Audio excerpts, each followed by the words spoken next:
Hey everyone, welcome back to another Ask Mevo Anything. I'm Senior Technical Specialist Joe Capehart here with Mevo. I am here to talk about a lot of really cool topics today. We're going to talk about APIs, RTMP, backup plans. We're going to talk about all of those things today. As always, if you have any questions, make sure you put those in the chat below. If you're using the Mevo for anything unique, please hashtag Mevo Camera. That way our team can see it and we can share it internally. And then maybe you might actually get your content shared on our social channels at Mevo Camera. So let's go ahead and get started and go over today's topics. Let me go ahead and pull the slide up today. For today's show, I'm going to be using a single Vivostart. I'm using the Vivostart, the Mevo 2.0 app with Vimeo Producer Plan. And then for my audio, I'm using this SM7B that's going into an audio mixer into the back of the Vivostart, using the 3.5 on the back directly, which is awesome. Sound pretty good. Okay, so for today's topic, I'm going to go, well, before we even get into the topics, let's just go ahead and answer some of these questions, get them out of the way. I'm going to continue to return to questions after each section that I talk about, so keep those coming. If I don't answer them right away, it's probably because I haven't gotten to a question area. But before we even get into it, let's go ahead and get these questions done. Jason says, how to add a countdown screen. So the countdown screen was added using Vimeo Producer in the Mevo 2.0 app. I'll throw it up again real quick, just so you can see it. Let me see what I got here. I have a couple of them. Here we go. There's a 3-minute one. So you can set one for the timer itself, a duration. This one's for 3 minutes. Or you can set it for things like today I had it set for 2 p.m. Eastern Standard Time, so you can count down to a specific time. Or you can even just add a simple duration. Now, this is all done in the Mevo 2.0 app, so you don't need any special software. It's all done within the app itself. You just need Vimeo Producer, which you can get at mevo.com/plans. So we actually use those for like all of our shows. Let me see. I think we even have one here. Yeah, here we go. We've got one here for the audio show. So we've got a couple of them that are all handled, and it's all stored on the SD card, so you can have as many of these stored locally as you want. The only limitation is the size of the SD card. All right, so Wesley says, hi from Montreal, Canada. Hello, Wesley. Thanks for tuning in. Fabrizio says, hi from Brazil. Hello. We are in New York. If you were unaware, we're in Brooklyn. Thank you for tuning in, as always. And if you're a returning person, I'm glad you're enjoying the shows. Make sure you let us know what you enjoy about the shows. That way we can make sure we cover it a little bit more. The past few weeks, I've been talking a lot about networking. We've talked about spring sports because that's a common topic these days. But these shows are all about interaction with you. So if you have something you want to talk about, let me know. That way I can make sure I build the shows around you. Of course, I do have some standard topics I want to get into the schedule. But at the end of the day, my goal is to make sure you walk away with new information that is useful for your use case. So yeah. Jason says, does Mevo Premium work as well? So Vimeo Premium does work, yes. If you have Vimeo Premium, you can absolutely use that in the Mevo 2.0 app and get the same exact features. Jeff says, the Multicam has graphics. Are there any plans to, let's see here, add the graphics to the 2.0 app? So the Mevo 2.0 app, as you see, that's what I'm actually using right now for this lower third. You can absolutely do graphics in the Mevo 2.0 app, just like you can in Multicam. Now, Multicam does have some really cool transparency things, which I think will eventually make its way to the Mevo 2.0 app. But as it stands right now, you can technically get graphics done in the Mevo 2.0 app, actually even more so than the Multicam app. The Mevo 2.0 app actually has countdowns, which Multicam doesn't have yet. And then you also have slides and PDFs and things and presentations you can do, but you can't do yet in the Multicam app. So there's actually quite a bit that you can still do in the Mevo 2.0 app for graphics that Multicam doesn't have yet. But of course, like I mentioned, you do have that transparency, which is a real big thing that I think eventually is going to make its way over to Mevo 2.0. Don't have a timeline right now because right now we're currently trying to move everything from Mevo 2.0. All the features. We're not getting rid of Mevo 2.0. Let's not. I don't want to get that misconstrued. We are going to try to move as many of the features that are compatible with Multicam into the Mevo Multicam app from Mevo 2.0. Ricardo says, hi from Puerto Rico. Hello, Ricardo. I was actually just in Puerto Rico in February. Beautiful, beautiful little island. I love it there. Deborah says, hi, I just got the Vivostart. I set it up with the iPad for sound in the 2.0 app. Then I switched over to Multicam and cannot adjust the volume there. Okay, so This is actually one of those features we're actually wanting to port over from the Mevo 2.0 app to Multicam. As it stands right now, it just hasn't made it over to Multicam. So you will have to make any type of configurations with whether it's USB, whether it's iPad, iPhone, mobile device audio in general. Any of those are going to have to be adjusted in Mevo 2.0 before you go to Multicam. Multicam simply just doesn't have the features yet, and we didn't want to lock you in. So like you can still go to Mevo 2.0 to make those adjustments. Eventually, you'll be able to do it in Multicam. It's just not there yet. Christopher says, hi from Boston, go Red Sox. Sorry, not sorry.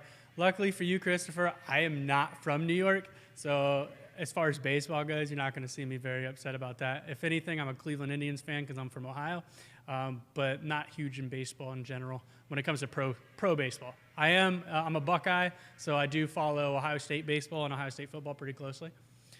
Anthony says, how many starts are you using? Will someone be joining you on your left? It's a great question, Anthony. So today's shows, it's our Tuesday show. So we do a single camera show. So I'm only using a single Vivostart. However, I have a camera there, another camera there, and I believe 2 cameras to my right. So I think we have like 4 or 5 configured at any given time. But today's show, we will not be having Will. Will usually joins me on the Thursday shows. Today is my single show for Ask Mevo Anything. Wednesday, Will will be doing a Multicam show, which will finally, I believe, be public to all of the groups, not just the Multicam beta anymore. So take a look out for that. And then Thursday, me and Will typically get together when possible to do a show with more complex setup. We use NDI, and we use 5, 6 cameras depending. We do some screen sharing and really cool things on Thursdays. And then Joseph does his audio shows. He sometimes uses, no, he does use multiple cameras because he has a camera specifically to show the soundboard, and then he has the camera in front of him. So he uses multiple cameras, usually using NDI or webcam mode via the Streamlabs OBS. But for today, we will not be doing more than 1 camera.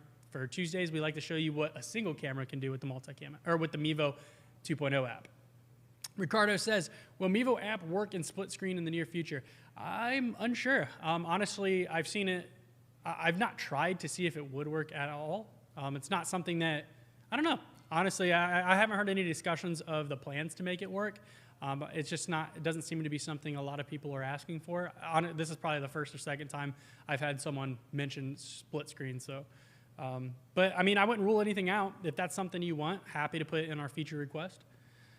Nappy says, Joe, last week you talked about Sideline HD doing the overlay on games. I've been waiting for approval under their beta. Is there any other crafty solution out there available now? Absolutely. So Nappy, if you actually tune in tomorrow, I believe Will be showing everyone how to do some really cool overlays for like in the Multicam app. Multicam may be where you want to go for some, it's a little bit more strenuous. It's not as easy. Although I guess really Sideline HD requires RTMP and counts and secondary apps and a bunch of stuff. So it might actually be easier, but I believe Will actually show you the things that you can accomplish in the Multicam app if you're looking for a quick solution. I would tune in tomorrow, 2 p.m. Eastern Standard Time. We should be live at Mevo Camera on YouTube, Instagram. Well, we don't go live to Instagram. You can get the link to our live streams from Instagram, but we actually go live to YouTube and Facebook at Mevo Camera. Christopher says, are there any plans in the future to adapt the Mevo Multicam app to the iPad format? I believe so, absolutely. It's one of the most requested things that we've seen so far since Multicam has been released in version 1. So I would imagine that that's definitely coming. How soon, I can't really tell you, because I know really our main goals right now is to port over all of the extremely highly requested features like audio, for example. Get those presentations in there. We really want to make sure that a lot of those base features from Mevo 2.0 that people are expecting get over. And then I think that's where we would probably start working on the tablet version for iPad, iOS. So I'm going to tell you it's probably coming. As far as the timeline, I don't know, because we just have so many other things on the plate. So it kind of depends on how we prioritize it moving forward. Awesome. Keep those questions coming. I'm going to continue on with the show. Let me get rid of this lower third here. As you can see, I am controlling all of these things all by myself. So as you can see on the top left, right for you, left for me. So I have all the overlays on the over-the-shoulder setup, and these are just slides. So I can just press the next arrow, and we can get into the topics for today's show.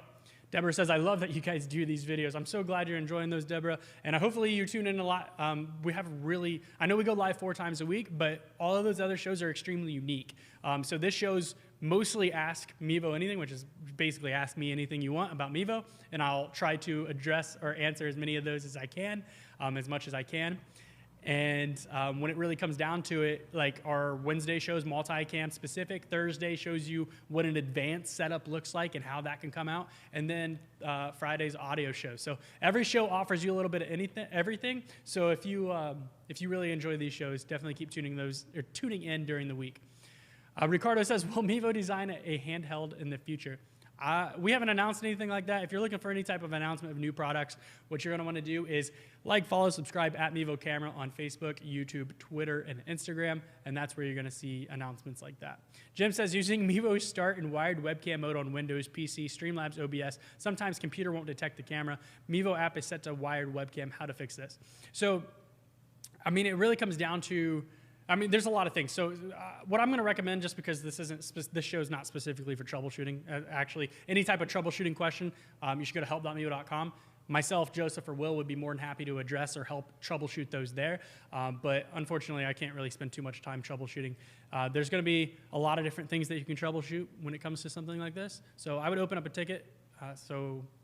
Unfortunately, I just can't really get in the troubleshooting in this show. There's just not enough time to spend troubleshooting. Dinky says, I have the original Mevo. What features aren't available to original users? So right off the top of my head, the original Mevo and the Mevo Plus have shorter battery life. One of the biggest things is webcam mode. You can't get audio when you're using wired webcam mode for the original and Plus. NDI was not available to Plus users and original users. The audio is significantly different. Oh, full quality HD backups, which we're going to get into shortly. Hello from Leipzig, Germany. I've actually been there once. I think I went through it. I lived in Germany for 3.5 years. Thanks for tuning in. I want to attempt your name, but I will butcher it, so I apologize for that. But beautiful, beautiful area in Germany. I miss Germany very much. I miss the food specifically. It's delicious. Lionel says, when are you going to integrate the bokeh effect into the Vivostart? There's not really a timeline for something like this. So when it comes down to it, it's kind of one of those hardware things you can't really kind of just integrate via software. I mean, we can try, and I'm sure that's something that our team has tried to do in the past. I was just not involved. As far as having a timeline or something like that, or if that even will come in the Vivostart, it's just really difficult because it doesn't have an optical zoom. It's got that digital zoom. So really what it comes down to is trying to do it via software because it can't do it hardware-wise. It simply is not capable. As you know, we have multicam coming out. We've got webcam modes in beta. So I don't see it coming anytime soon if that's something we ever try to address with the Vivostart. But I don't want to ever say never because I'm telling you, I never thought we'd have NDI, but that came. So I just don't see a timeline for it right now. But maybe that's something we can visit in the future for sure. Victor says, I find the best quality is when I use the Vivostart and NDI. I agree. And PC with the OBS wire, all if possible. Absolutely. Totally agree. So the Vivostart can run 15 megabytes per second NDI, 1080p to OBS, or VCam, or Wirecast.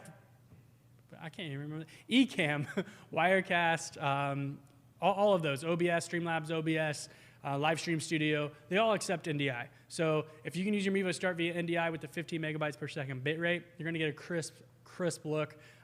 It's actually mind-blowing. A lot of people don't realize the difference, the significant difference when you actually go to the lower bit rate to the 15. It's actually pretty significant. So if you've never tried it, actually compare those side by side. It's pretty significant, and I agree. That's the best quality you're going to get using NDI, in my opinion. When you're streaming from the Mevo directly, you're looking at about 6 megabytes per second at 1080. So of course, now if you do record, if you're doing the high def record, you can get up to 50. So you go to the advanced settings, set it to 50, and we'll talk about that shortly, why that's beneficial. But you can get up to 50 megabytes per second for a recording. So if you're looking for a full quality backup, that's the best thing that I would recommend doing. But NDI, absolutely, when you're trying to stream, that's definitely a key. But also make sure that you have OBS set up to actually output that kind of bit rate too. So if like you've got 15 coming in and then OBS is like only using 6 or something, then it's really not benefiting you too much. I'm sure it looks a little different, but I like to boost that OBS up to 15 as well. That way it matches the inbound bit rate, and I'm getting that full quality going outbound as well. Although, I mean, things like Facebook are probably gonna, knock that down a bit, but yeah, it's worth a shot, right? Maybe they don't. Okay.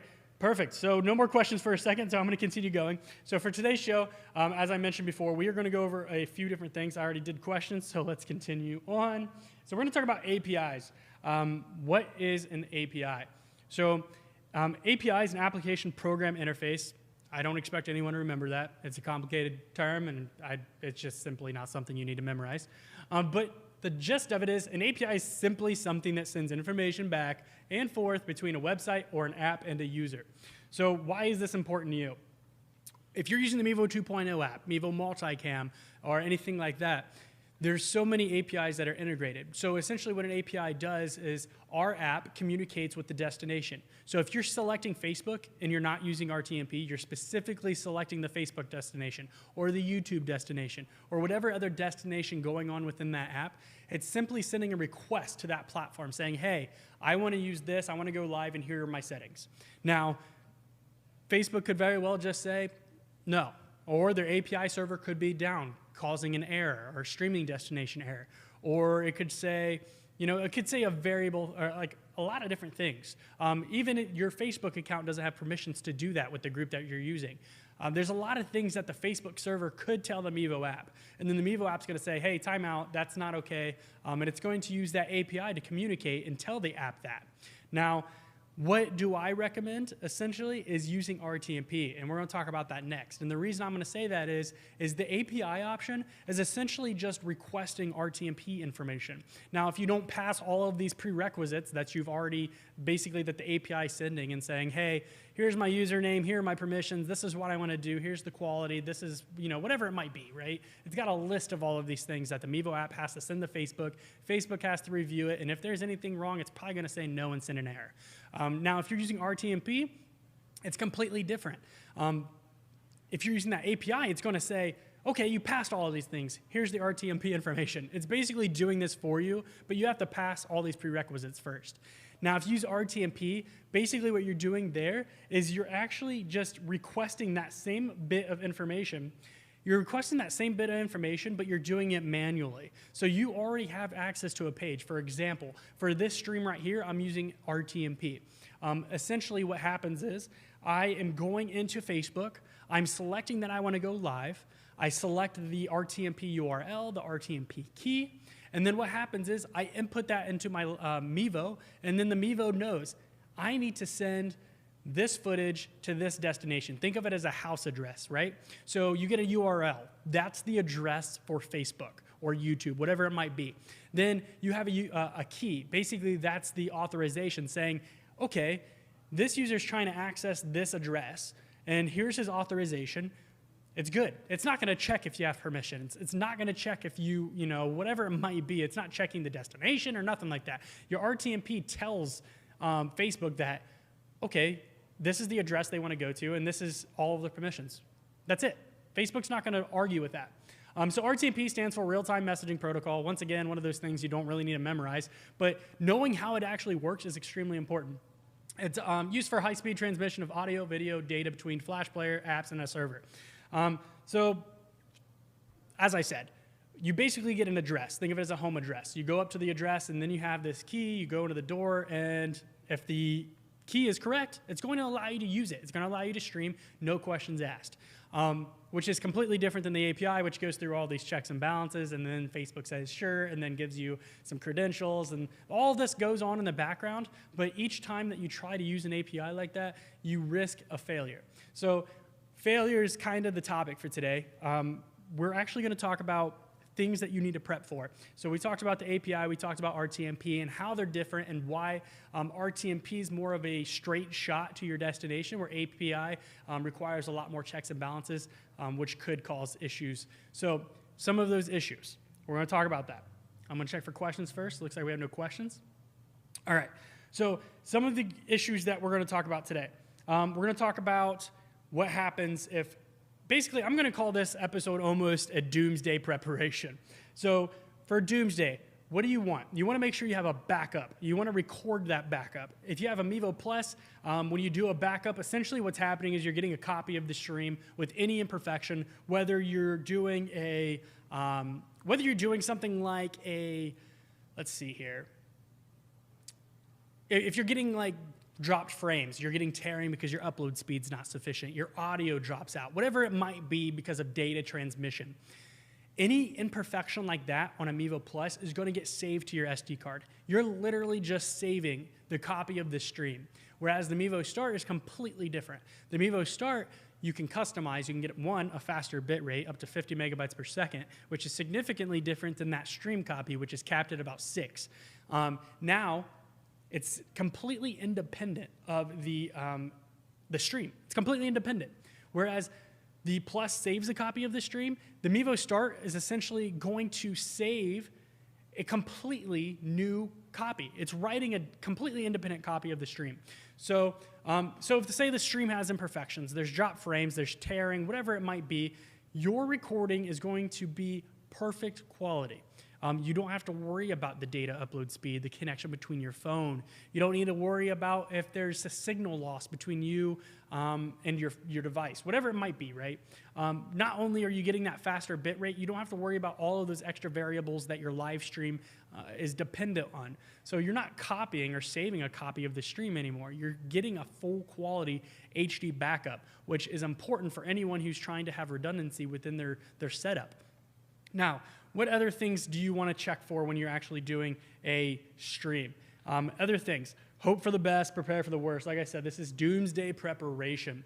So one of those things is having a secondary network solution. So if you're going to be live streaming, you're going to be using, for example, the Mevo hotspot, and you're not sure that your mobile device connection is going to be sufficient wherever you're at. Having a backup network prepared, that way you can go live, whether it's another hotspot, not a mobile hotspot, or yeah, I guess a mobile hotspot, something like a Verizon Jetpacker, something like that, MiFi, whatever it might be.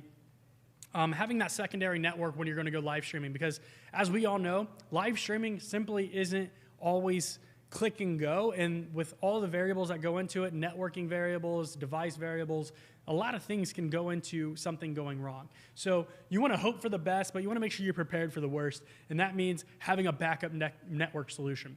Now, what about, like I said, if you're using that API, right? Say you're using the API for Facebook, and Facebook says, no, that API is not going to work.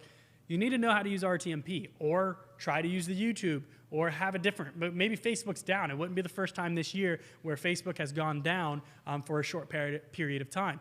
Now, you're trying to go live, you don't have time to mess with that. Obviously, you can't do anything about Facebook going live, but what you can do is make sure you have a backup link if you're trying to stream to YouTube or something like that, or Twitch, whatever it might be. You can go live, and you know how to go live to those destinations. That way, Facebook goes down, you can still go live to another destination, share the link to your audience, and you can be on your way without being dependent and completely relying completely on that destination. Because destinations fail, things fail. It's unfortunate, but it's simply the way that everything works. And another thing is, and I don't even have it listed here, I don't believe. Let me pull it up again. A secondary mobile device. I mean, obviously, not everyone's going to run around with a phone, but if you have another controlling device, you can absolutely use like an iPad or something that doesn't have a data plan, and you notice your phone's dying, which we talk about, having a backup power source, or you forgot to turn your Mevo off and you didn't have auto off on, whatever it might be. Have that backup power source, have that backup secondary device to control your Mevo, control your stream, whatever it might be. Very important. And then last but not least would be that audio device. Audio is important for everybody. As we all know, audio is key when it comes to keeping your users engaged. Users don't want to stick around if the audio does not sound great. It's just it's just simple. So having a backup audio setup ready to go, whether it's having extra batteries for your wireless microphone, or for example, say you use the internal microphone and it's not good in the environment you're in. Do you know how to use the Mevo mic app? Do you have a device for that? Don't want to use the Mevo mic app? Okay, so how about batteries for a different wireless device? Or do you have another audio source you can plug into in the back of the Vivostart? You know, there's a lot of different things that you have to take in consideration when it comes to being prepared for the worst case scenario.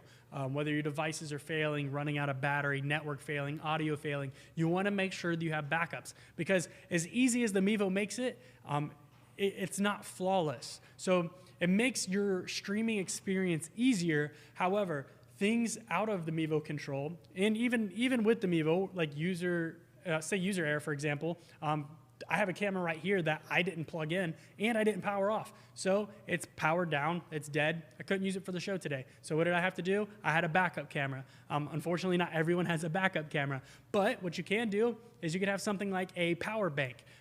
You can use a USB power bank, plug your Vivostart in, and then it'll charge while you're using it. So it's just one of those things you have to take into consideration. You have to kind of check, test, do all of those things many times. And even though you think everything's flawless, have a backup secondary plan ready to go, because at any given point in time, something out of your control could go awry. Alrighty, let's see. Brian says, just joining, can I use my phone as a hotspot or Wi-Fi is down right now? Absolutely you can. You can absolutely use your Wi-Fi as a hotspot. So just connect to your Mevo hotspot and it'll automatically siphon data from your mobile device. Now, the thing is with this is when you're using your Mevo hotspot, you are using your mobile device's data. Now, I do want to clarify when I say you can use your phone's data. Do not actually use the phone's hotspot mode. I know a lot of phones come with a hotspot mode. That's not what you want to use. You want to keep that disabled and then turn your Mevo into Mevo hotspot mode. And then you're going to go to your Wi-Fi settings and connect to the network that's named after your Mevo. Now, what that does is it automatically uses your mobile device's data, and it doesn't tell your provider that you're doing this. When you use the Mevo hotspot, it doesn't come off to your provider that you're using the data in a tethered way. Whereas when you're using when you're using your mobile device's hotspot, your provider can actually track that feature. It can track how much data you are using, and it can even throttle down your speeds based on how much you're using. When you're using the Mevo hotspot, you don't have to worry about that, specifically for throttling down. Now, they can throttle your data simply because you're using too much, but for the most part, unless you use 50 gigs a month, you're going to be fine. That's a great question, though. Absolutely great question. Ricardo says, in case or micro SD is absent, if we connect an external disk drive in the USB port, will the Vivostart back up to that? No, it will not. So that is a great question, Ricardo. So no, the Vivostart will not write to an external hard drive or something like that via USB. However, I actually brought that up in a conversation the other day if that's something we could look at, because I think that's great. With the 50 megabyte per second bit rate in a recording, I think that would be very, very good and useful to have. But at the same time, even solid state drives, for example, aren't super light. So I'm not sure how you would go about mounting something like that, but I guess that goes for case-by-case basis and how a user wants to handle something like that. But I could definitely see the use case for sure. Christopher says, I can't begin to tell you how much these backup solutions have saved me. I'm so glad to hear that, Christopher. So I feel like our shows are kind of repetitive, and I think that's because it's so important, all of these topics that we talk about, having these backups, whether it's the backup recording, backup audio, backup battery, backup device, backup network, whatever it might be. You know, having all of those things ready to go, preparation is key. You know, you absolutely can't go into a live stream 5 minutes before going live and expect everything to work perfectly. I mean, you want it to, and in a perfect world, that's exactly what would happen. Unfortunately, live streaming, it doesn't exist in a perfect world. Live streaming isn't a monster of its own, and the Mevo camera tries to make it as easy as possible. However, there are still forces outside of the Mevo that you can't control and we can't control, so you have to be ready for that for sure. Jay, who says, how can I set up the start to record a higher quality recording? Okay, so the Vivostart actually has, if you go to, unfortunately, this is not unfortunately, for the Mevo Ask Mevo Anything show, we only use a single Mevo, so I can't really show you the screen. However, if you go to the same destination page by pressing that red record or stream button, if you just press that, on the far left side, you'll see the SD card. If you select that, on the bottom right of your screen, you'll now see an option called Advanced Settings. If you tap on that, then you have options to change the format you want to write in. You can change the bit rate you want to write in and everything like that. So if you haven't done it yet, I highly recommend looking into it because that full quality backup and having that freedom to change the bit rate is extremely important and it's really cool. Now, what's also very important when you're using a feature like this is that your micro SD card can support it. There's not very many micro SD cards out there that are going to struggle with something like that if it's a newer micro SD card. However, if you go on, and I had a customer call it the Amazon special or the eBay special or Wish.com special. If you go on one of those and you're looking for like a $5 3 terabyte SD card, you're probably going to run into some issues. But if you're buying name brand, SanDisk, even the card from Mevo.com, we make sure that works at the full quality that Mevo offers. If you buy the SD card direct or from a high quality brand, you should be good to go. The key thing you want to look for is not the read speed. You want to look at the write speed because the Mevo is going to be writing to the card. So make sure that the card that you write to has a writing speed equal or greater to the setting that you have in the app. So if I max out the app at 50 megabytes per second, make sure your card can support writing at 50 megabytes per second.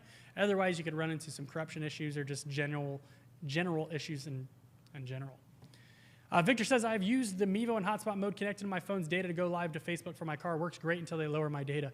Yeah, it's definitely unfortunate. And I even actually had a conversation. Oh, I think I deleted it. What a terrible timing for me. Let me see if I can upload that real quick.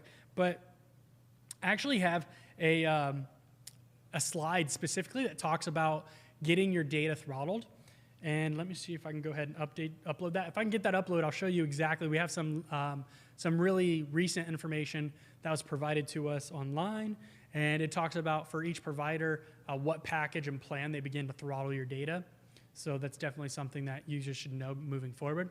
Christopher says, what's the most creative application you've seen Mevo use so far? I really like the sports stream with graphics. I absolutely love the sports stream with graphics, and I love the way that Will kind of presents all of those things in the Multicam app. I'm telling you, those transparent graphics takes it to a whole new level. However, the most creative application, I'm going to have to say probably cooking. I don't know what it is about cooking. It's probably because I'm a foodie and I love to eat. Although sports are really cool too, especially when you get some unique perspectives. I've seen a couple people use it in the backfield of a baseball field or something like that, the outfield, sorry.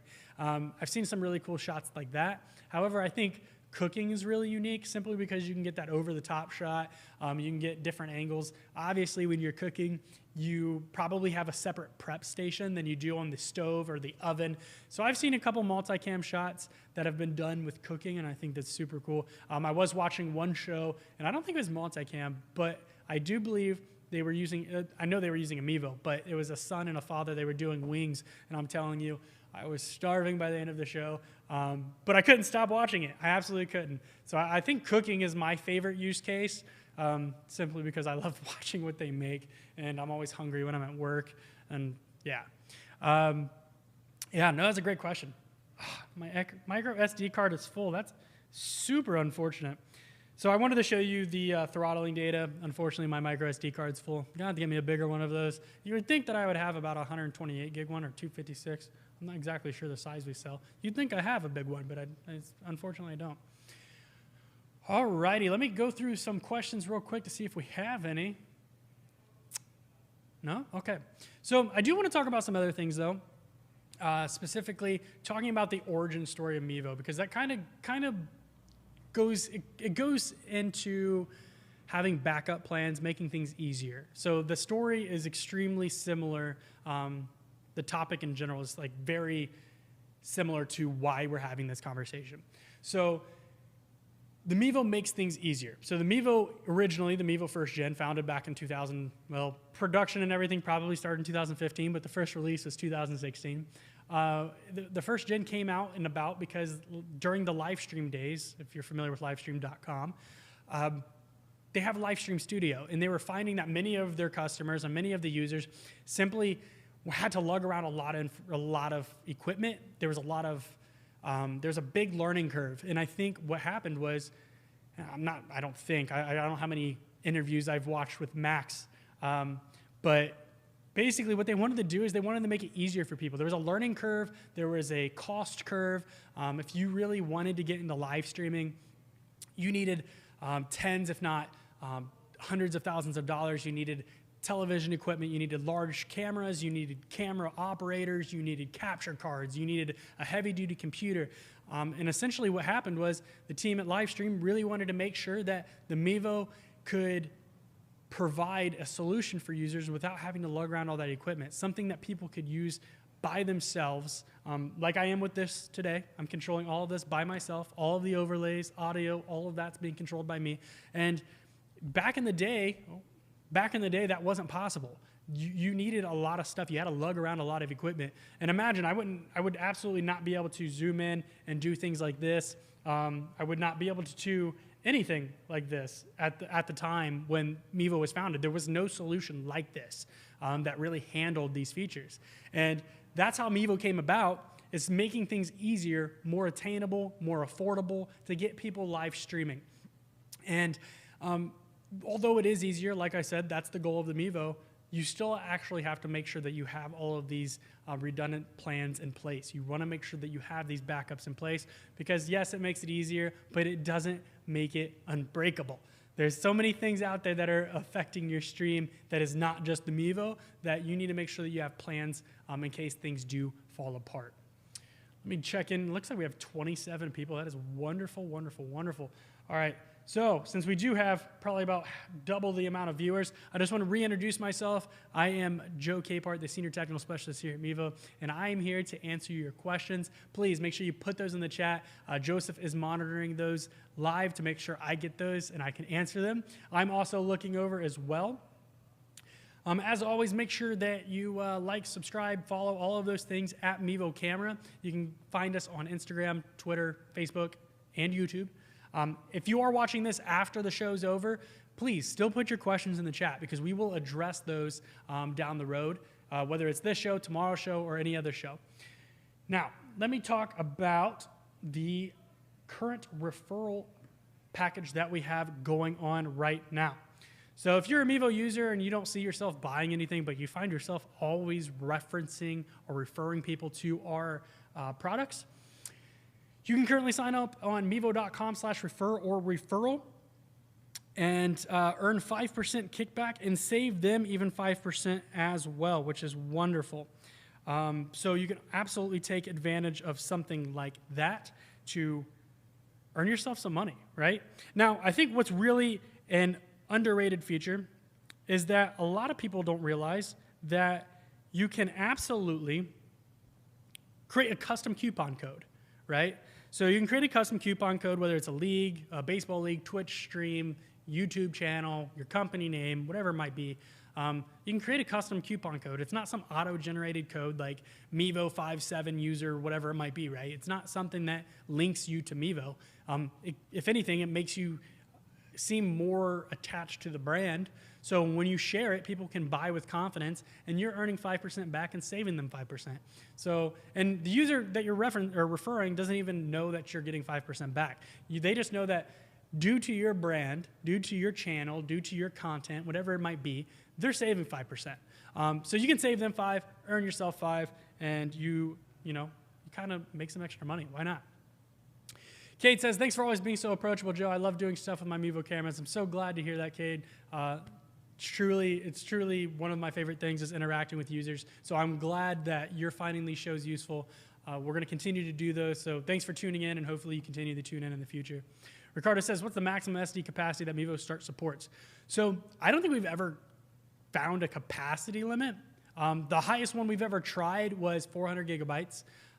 So that is that's what I'm going to say the limit is 400, simply because we've not gone higher. However, I'm sure you can go higher. There's no reason you can't, I don't think. There's no hardware reason. But the highest we've ever gone is 400. If you get something bigger, though, I'm just like imagining. So like right now, I've got a really small card in here, apparently. I haven't, honestly, it's not the card I typically use, it doesn't look like. But we have a smaller card, it appears, in here. And I I still have a ton of overlays in here and a ton of footage, an absolute ton of footage. So I can't imagine going any larger and then having all of that footage and all of those graphics. Okay, so I'm getting word from Nate. That's my boss, if you're unaware. He says 512 works, depending on the brand. So I've only tested 400, but apparently 512 also works. So thank you, Nate, for tuning in and letting us know that. But like I said, I can't imagine using something that's so large because this is a smaller card, and there's just an abundance of things. It completely needs cleared out. Definitely need to purge some of the stuff on here. Definitely makes it a little bit more difficult to kind of navigate through. I mean, it's a pretty clear navigation experience. I mean, don't get me wrong, but like probably scrolling a little bit more than I would typically need to, which is unfortunate. Now, I do seem to be missing one of our bundles in here, so I don't have an overlay to actually discuss it. However, I go to Mevo.com. It looks like our overlay bundle, or overlay for the bundle, somehow was deleted from the SD card, which is rather unfortunate. It's a perfect reason why we need to purge these cards. However, if you go to Mevo.com, there is a banner on the top of the page that says our producer bundle. It's the desktop producer bundle. Basically what you get is you're going to get a Vivostart case, and the table stand, and you're going to save a nice chunk of change. It looks like instead of the $508 that it typically would be, $509, I think that's without taxes, then it's actually going to be $463.98. So definitely take advantage of that. It's like around $60 or $70. It looks. No, I'm terrible at math. It's something around $50 or $60. So definitely go check that out. Mevo.com. It's for U.S. only at this time, unfortunately. So any of our users outside of the U.S., unfortunately, I'm not going to be able to give you anything right now. But keep an eye out. We typically announce things like that on our live show and on our socials. I know I've probably said it 2 or 3 times already, but if you're not, make sure you like, follow, subscribe on Facebook, YouTube, Twitter, and Instagram. That's where you're going to find all those deals. Right now, this deal looks like it is ending on, the 1st of next month. So you better take advantage of it. It looks like you only have three more days. It says it expires on the 1st. I wonder if that means you can still get it on the 1st or if it actually expires on the 1st. If you can still get it on the 1st, then you got 4 days. If not, you got 3. So, really no reason to risk it. If you're interested in it, I would go check it out now and take advantage of that. Ooh, I look away for 5 seconds, go to Mevo.com, come back, and I have a lot of questions. All right, Christopher says, thank you guys for creating the Mevo system. It has allowed me to restructure my photography business into a live streaming recording business during COVID, which helped me adapt. Thank you again. So glad to hear that, Christopher. A lot of people have had to adapt and overcome over the last year. So I'm glad that we could be a part of making that a little bit more of an easier process. But I'm sure that your creativity and just knowing how to adapt and knowing that adapting may be necessary, I'm glad that it's working out for you. I'm sure you've put a lot of effort into it, and I'm glad the Mevo camera can make it a little bit easier.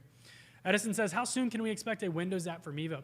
It's a great question, Edison. So I'm kind of curious what you mean by the Windows app. So do you mean wireless webcam for Windows? If you do mean that, then it is available in beta. You can go to the webcam, Mevo Wireless Webcam Beta Group. That's what it's called, Mevo Wireless Webcam Beta Group. However, if you're looking for the Mevo 2.0 app on a Windows computer or a Mac computer, we're not working on one of those right now, at least that I'm aware of. Really what it comes down to is the Mevo app runs specifically on iOS and Android devices. The point of it is to kind of eliminate the requirement of needing a computer. I do have a computer to my right here, and that's only to read documents. I'm not actually using it. We also use it for Streamlabs OBS, which the Mevo can go to via NDI, and you can control all of the live editing features using NDI's PTZ functionality. However, as far as the Mevo 2.0 app or Mevo Multicam making the port over to Windows or Mac, I'm unaware of any project that's happening that has that. But once again, I'm not included in every conversation. But as far as I'm aware, that's not something that's currently on our timeline. I'm not saying it'll never happen, just saying I don't believe it's in discussion. Mini Live Cam, I'm assuming this is on YouTube. Let me just double check because I want to make sure. Perfect, it is on YouTube. Awesome. Will Mevo Cam ever have a night vision feature so we can stream 24/7 live animals without leaving the lights on? Honestly, I don't know. I'm not sure what that entails. I've never heard someone actually recommend that either. So I'm going to make sure that our team hears about it. I'm not sure how that would be applied. I'm not sure. Honestly, I don't know how you can apply it. I'm not sure. Of course, you could probably do a filter on doing just programming, but obviously that's not true night vision. So I'm not sure. I guess I would have to talk to one of the hardware guys or one of our hardware team members and seeing what kind of sensors are in there and how they can make, if that's a possibility. It's a great question. I mean, it would definitely save on electric. But no, you've got me interested now. I'll have to get with our hardware team and see what the possibilities are when it comes to, one, the hardware limitation, if there is one. And then if there's not, I don't see why not. Kate says, I have a question. What is the difference of quality of recording of the Multicam app to the phone? I did this just once, but what is the difference in quality between recording the phone and the SD card? Just interested in knowing. That is also a good plan C for backups. Absolutely. Definitely a great plan C. So basically, there's the difference between recording is if you're recording, we call it ISO recording. If you're recording isolating to the device, right? So you have 3 Meevos and you're recording to the device. You're getting the full recording to that device of just that camera, though. If you're recording to the phone, then I'm not sure. I believe you can do 1080. Let me just, I don't know if I have any extra cameras on here or not. I kind of want to open it up. Now, here's the thing, is we do a multicam show, and it's going to be tomorrow, and Will's going to cover all of this, I'm sure. So that's definitely a great time to ask these questions. But I do have multicam right here. Let me see if I can open it up real quick and see if I can connect to something. Oh, connection failed because I'm using it. Unfortunate. Here we go. Oh, I still can't do it though, can I? Okay, so basically though, like you can select the 1080 and there should be a bit rate right next to it, whether you're internally doing it or you're doing it ISO to the device, or you're doing it to your phone. Basically what the phone's gonna actually do is it's gonna record the full program. So only the program out. If you record to your individual devices, you're recording only that device's capture. If you're recording to your phone, it's gonna capture the program. Now, there are some bitrate changes and differences that I believe you can do in the Multicam app. I don't remember the exact numbers off the top of my head, but I'm pretty sure there's like a 1080 high, then a 1080, then a 720, and then they all should have a bitrate right next to them if I remember correctly. But I don't remember those off the top of my head, unfortunately. But yeah, you can absolutely record the program out to your phone, then you can actually record ISO for Multicam as well. Victor says, is there a way to download videos from the SD card without removing the card? I haven't tried anything yet. Absolutely. So if you go into the library settings, you can get there by pressing the ellipsis on the far right, and then on the left side of the screen, you'll see a square with a triangle. It's like a play button. If you press that, that takes you to the library, and then you can see all of the recordings that you have done already. You can press the ellipsis on that actual recording that you want to download, and then you should be able to download a device there. However, I will tell you that taking the SD card is 100 times faster and 100 times more reliable than downloading over Wi-Fi. Dean says, I'm using the Rode Go wireless plugged directly into the Vivostart. The recording audio seems like it was clipping. I had it set at negative 12 decibels. How can I better adjust the audio quality? It's a great question, Dean. So I would highly recommend opening a ticket because Joseph is in tickets today. And Joseph is our audio engineer. He does a show every Friday. And although I could help troubleshoot it, may as well have the professional do it, right?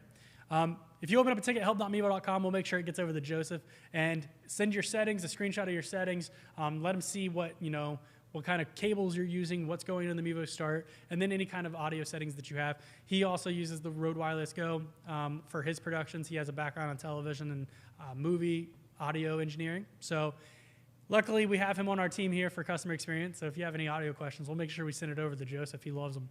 Community Baptist Church says, is there a way to select the shots for the auto mode while bypassing the wide shot? Unfortunately not, and I'm not sure why that is.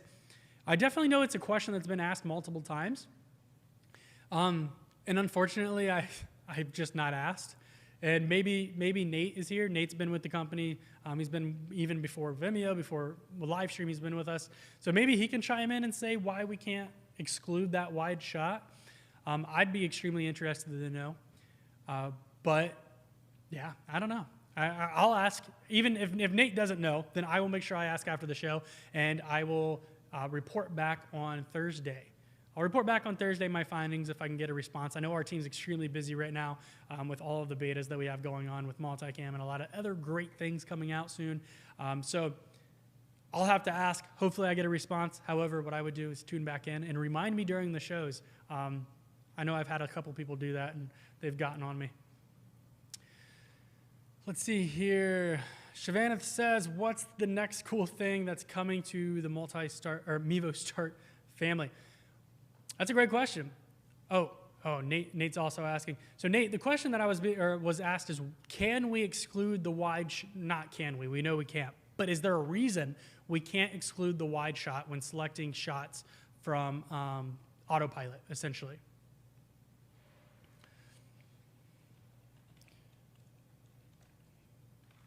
So Shavana says, what's the next cool thing that's coming to the Vivostart family? So honestly, I can't really tell you much. Unfortunately, unless we announce we're going to do an announcement on these shows, I can't really kind of just go off the cuff and just announce things. However, yeah, I would just tune in. Like, subscribe, follow. Like I said multiple times during the show, I highly recommend doing it. That's the best way to get an update for these things. If you're trying to get updates for new releases, whether it's a hardware release, product release, new products, upcoming apps, upcoming releases, anything like that, then you can absolutely subscribe and we will let you know via social media. Jay, who says, can you explain the difference between H.264 and HEVC? So I actually had to ask the team specifically. I only know a little bit of the difference, but this is what I got from them. So I wanted to make sure I got clarification before I answered what my response was going to be. But it seems like I've got a pretty good response here. So HEVC was designed so that a file with 30% lower bit rate would display the same image quality as an H.264 file at a higher bit rate. A video created using HEVC at a lower bit rate has the same image quality as an H.264 video at a higher bit rate. Seems simple enough. It's basically going to double the file size, right? The file size is going to be significantly different depending on which one you select. I do know that. That's been my biggest takeaway between the two, is that the quality is going to be equal, if not better, and then the file size is going to be less than. So basically, you're going to get half the bit rate, but the same quality. Yeah, thanks for my team for chiming in, because that's basically what I've gotten from it, is the file size and quality. Quality remains the same, if not better, or at least equal. At the very least, it's going to be equal. File size is going to be less than, or half almost, if not more. Great question. Okay, let's see here. Shavanath says, also, when can we have NDI for Multicam? It's the biggest blocker for me using Multicam, as I use all of my 5 cams on NDI. I don't know. I don't have a timeline for this. I know this is definitely something that we have on our list of requested features. Like I said, we really don't have. Typically what happens is when we do our updates and when we release new features, we do prioritize all of these things. We prioritize it on, what do we see users are using? We prioritize it on, how many people we've had suggest it, how many tickets, is it a problem? We definitely prioritize requests, but we also prioritize things that are already existing features. So right now, Mevo 2.0 features coming to Multicam is absolutely our priority to get over first. Now, of course, Mevo 2.0 does have NDI out, so I'm not going to rule out that that's impossible. Or, if you're talking about NDI in to bring in more cameras, that's another option. I guess I never even thought about that. I've definitely thought about NDI in, but I never thought about bringing in more cameras via NDI. I'm intrigued on how that would work, because the mobile device does all the encoding, so I'm extremely curious if that would tax the device or not. So essentially, we prioritize all of these things, and then, when we release the feature, we're releasing it, and then you're finding out at the same time. We don't typically announce it prior to release.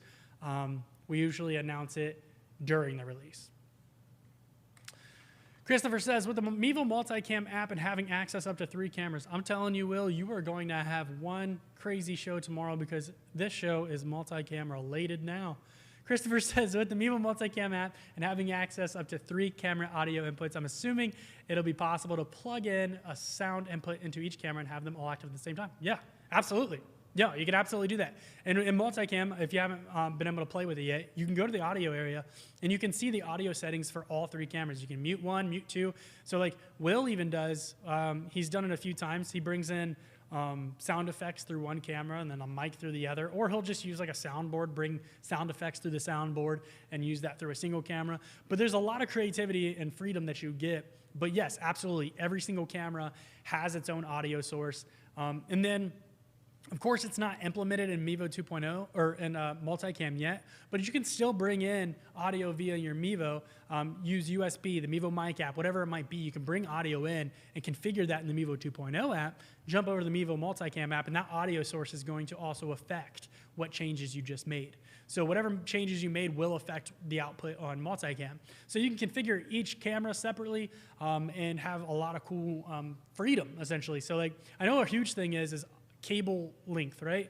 So say I mount one camera in front of me, but my mixer's closer to my right, and I have a secondary camera over here. I know we do that specifically here when we have Will over on the other set. His audio goes through my camera as well. But instead of doing that, we actually have it going through his camera now. That way, one, it solves some syncing issues in NDI, and it also makes the cable shorter. It doesn't have to reach all the way across the room. His camera's closer. Just send it to the camera. Now he only needs like a 5 or 6 foot cable instead of like a 15-foot cable.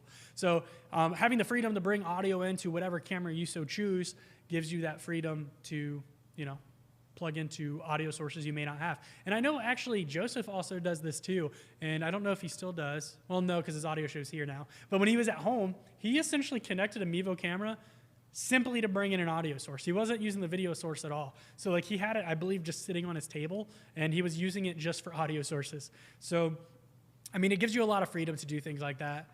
But yeah, you absolutely get multiple sources from your cameras. Ricardo says, will you give the option on advanced phones to add more cameras in the Multicam app just to take advantage of more powerful devices? I think that's a great idea. I know Will has done a few shows where he's shown off 4, 5, 6 cameras in Multicam app. We obviously are doing a lot of testing. During the beta process, we did a lot of testing. I don't see why we wouldn't down the road as hardware continues to advance in mobile devices. But, I'm also not a hardware engineer, so I'm not exactly sure if it's going to tax the device long term. I guess that's kind of just something we'll see as things progress, but I would love to see it personally. I think it's really fun to add more cameras, so I hope so. I would love to see it. Tony says, I was able to use a Bluetooth adapter to run a wireless audio source to my second cam in Mevo Multicam. Worked well to pipe in organ music to a baseball game. No, absolutely, and I think Will did something similar on his demonstration when he was bringing in audio music or sound effect music for his Multicam show. Now that's great. I'm so glad that that's been beneficial to you. And definitely wireless receivers are great. Now another thing is a lot of people don't remember. I think this is probably one of the most forgotten about features, which is definitely a bummer because it's free. Mevo Mic app, completely free. Download to a Google Play Store or the Apple App Store. If you have a secondary mobile device, whether it's an iPod Touch, whatever it might be, an old phone, right? I just upgraded my phone this year, so now my other phone's at home sitting, collecting dust. Now I can use that with the Mevo Mic app, simply put it on the same network, and then you can bring it into your Mevo and use it as a wireless microphone source.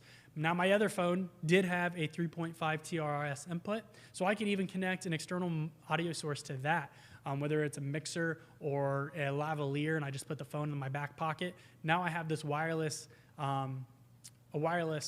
microphone solution that gets sent to my camera, and the Mevo handles it all wireless and syncs it. It's great. It's free. I mean, I think that's one of the most underrated features that we have. Shavana says, would it be better to use the Mevo Mic app on iPhone 12 Pro or use the Mevo microphone? That's kind of like a case-by-case basis. So, I mean, if you're within 4 or 5 feet of the camera, then absolutely you could get away with using the internal mic. It's great. It's a good sounding mic. If you are, if your speaker or your subject is going back and forth on the stage, then the Mevo Mic app is probably a better solution because you're not going to be restrained by the cable. I mean, it really comes down to your case by case and then your preference. Do you want to configure the Mevo Mic app? Not that it's hard, but it is one more thing you have to do. Do you have a mobile device that you can spare? It's one of those things that you just kind of need to see your use case, what's best for you, what sounds best to you, and then, it doesn't even hurt to do some test streams and see what your users think. If your users think that it is better quality, one or the other, go for it. All right, everybody. So we've been going for about an hour, which is definitely over my time, but you guys asked a lot of fantastic questions. but it's my time to wrap it up today. So once again, thank you for joining me. As always, make sure you like, follow, subscribe at Mevo Camera on Twitter, Instagram, Facebook, and YouTube. You can find all of our videos after the fact, our videos, our VODs. You can find all of those on YouTube and on Facebook. All of our new announcements, any releases of apps, products, bundles, discounts, referral program changes, anything like that, you can find on our social channels. Thank you all for tuning in. I really can't say it enough. But we will be live again tomorrow. Tomorrow we'll be live on Facebook and on YouTube. Our Multicam show is going to be on both platforms for the first time since version 1's been released. Will's going to walk everyone through exactly what Multicam brings to the table. And I'm telling you, it's a lot of really cool things. So make sure you don't miss it. Once again, Facebook and on YouTube for the Multicam show tomorrow, 2 p.m. Eastern Standard Time. And until that show tomorrow, everyone here at Mevo, thanks you, and we will see you later. Have a good day, everybody.